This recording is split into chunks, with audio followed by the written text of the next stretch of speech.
রে আন্দোলনে তো নামে যেতাম, কোনো সমস্যা নাই, কিন্তু ভাবি দেখলাম পরে যদি তোর আন্দোলন যদি বাই চান্স যদি তোর সফল না হয়, তোর ঢাকা বিশ্ববিদ্যালয় ফলাফল গুলা কি যে একটা বাম দিব আর যদি হেন হালাই কেস কি বাম দিব যদি কি যে কেজানটা কে যাইব।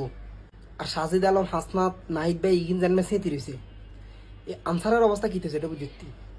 ইগিনের মতো হালাই শুধু শুধু বিসমিল্লা করে শুধু বেনামান ছটব, আলাদাও লোক বাড়া করবো ছটবার লাই, একলিস্ট আরামের বেল্লাই। এটা কেস কি বানাছে না তোর এমনি কোনা কাচ্চা করে বান্ধে না, কোনা কাচ্চা করে বান্ধে জাগা মতো ঈদ দুটো জুলে দিব, ঘন্টার পর ঘন্টা লটকা রাখবো হেন। মাগো পরে আমি চিন্তা করলাম এই ভয়ানক তাৎপর্য নিজের মধ্যে উপলব্ধি করতে পারলাম।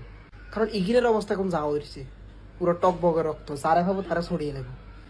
এখন বাই চান্স আন্দোলন যদি শুরু করে দিলাম কিন্তু সফল হইল না, তাহলে আর কে বাঁচাইব? আরে বাঁচাবো কেন? আরে কেউ বাঁচাই না নাই, তো বিসমিল্লাহ করে বলে